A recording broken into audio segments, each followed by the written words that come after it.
حتی تا جایی که احساس میکردن که اگر بخوان فرهنگ خودشون رو، مکتب خودشون رو، ملیت خودشون رو اشاعه بدن، بهترین طریق و راهش ترویج سنت هاشون.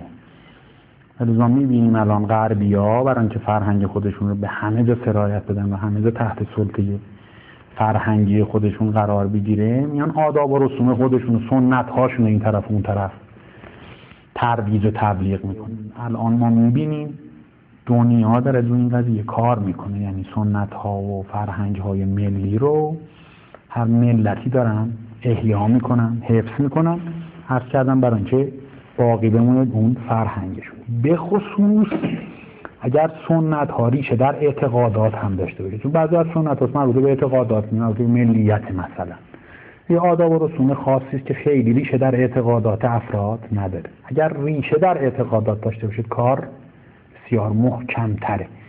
کسانی که میخوان باش مبارزه کنن و اینا رو حذف کنن موفقیتشون درصدش خیلی پایین تره. و به خصوص اگر این اعتقادات ریشه در فطرت هم داشته باشه، یعنی امور فطری حذف شدنی